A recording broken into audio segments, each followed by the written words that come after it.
Um ministério daquele porte, conforme apresentado por Jesus, é de incomparável significado, exigindo abnegação que se transforma em sacrifício, quando necessário, da própria existência física.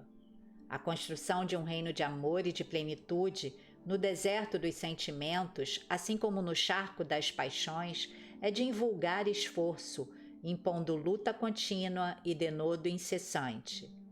Ao trabalho de transformação interior para melhor, superando as más inclinações que remanescem dos vícios profundamente arraigados no espírito, há um enfrentamento com a dissolução dos costumes e o acumpliciamento com as perversas maquinações do egoísmo e da crueldade.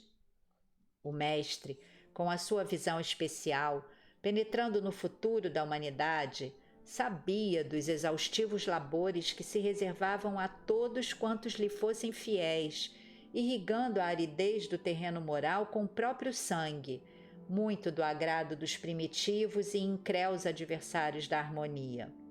Desse modo, seguindo-lhe as pegadas, os nobres discípulos do seu colégio de amor, cada um a seu turno, foram chamados à confirmação dos seus elevados propósitos, sendo sacrificados através de bárbaros mecanismos pelos alucinados dominadores da ilusão, que também foram devorados pela morte em situações deploráveis, prosseguindo mais enlouquecidos além do túmulo. Estevão, o mártir, foi o primeiro a experimentar o apedrejamento até a morte, pelo crime de ser fiel servidor de Jesus e atender aos infelizes que nada possuíam na casa do caminho. Logo após, desencadeadas as perseguições insanas pelo atormentado rabino Saulo de Tarso, os sofrimentos experimentados pelos servidores do Evangelho não tiveram limite. Era inevitável que os discípulos também experimentassem os rudes padecimentos, as cruas injunções das forças do mal.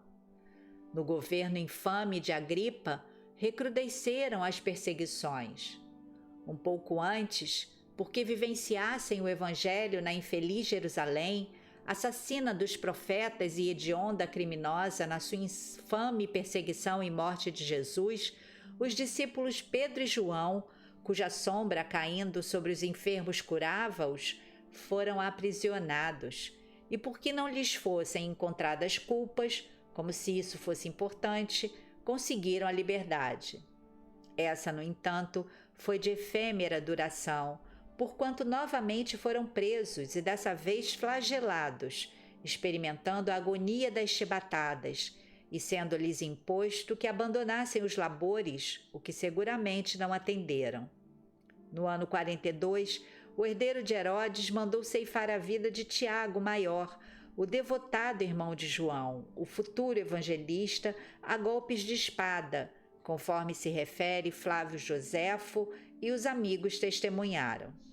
De imediato, Pedro foi conduzido ao cárcere mais uma vez, em face da sua rebeldia por não se submeter aos abusos impositivos dos devassos.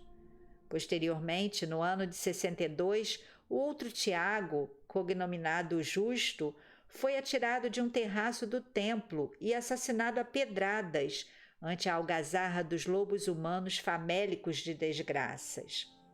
Alongou-se a temerária perseguição, agora na capital do império, quando Cláudio, o devasso e louco no ano 50, mandou ao exílio, expulsando de Roma todos os judeus cristãos. As desconcertantes perseguições aumentaram infelizes como reação às conversões de patrícios e nobres romanos, qual ocorrera com Pompônia Gracina.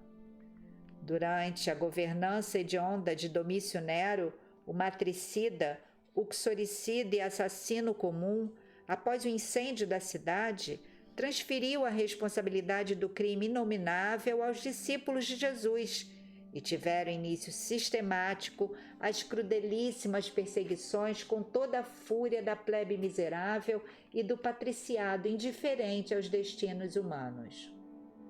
Especializaram-se em técnicas de morte, desde os bárbaros espetáculos no circo em que os cristãos eram atirados às feras, ou costurados em peles de animais a fim de serem devorados pelos cães, aos postes untados de breu, logo incendiados para iluminarem as avenidas da cidade pegadora, por onde passeavam os indigitados, aos mais perversos processos elaborados pela loucura.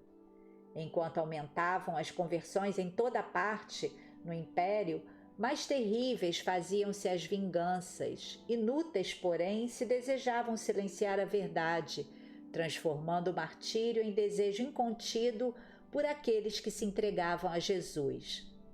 Seguindo a triste trajetória histórica, Pedro foi crucificado de cabeça para baixo, nos pântanos vaticanos, enquanto Paulo era decapitado nas águas salvianas.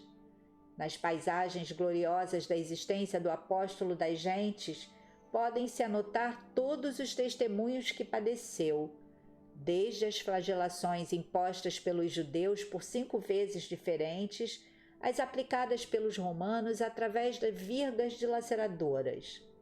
Foi levado ao cárcere cerca de 7 vezes, sofreu 3 naufrágios, e na cidade de Listra, onde adquiriu inimigos poderosos na sinagoga, experimentou o apedrejamento até ser considerado morto. Os demais discípulos, todos eles experimentaram os dolorosos testemunhos à fé que se tornou imbatível, atravessando 2 milênios e permanecendo como base estrutural para uma futura sociedade justa e digna. Tomé, o homem que duvidava e teve a coragem de entregar-se-lhe em totalidade, morreu sob flechadas na Índia.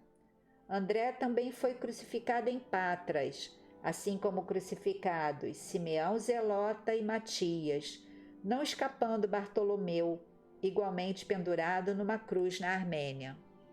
João, no entanto, que não deveria provar de morte bárbara, ficou para denunciar os crimes, para narrar-lhe a vida incomparável, enfrentar e desmascarar os mistificadores que vieram depois dele, despertar as consciências adormecidas em Éfeso e em Patmos, símbolo vivo e testemunha incomparável.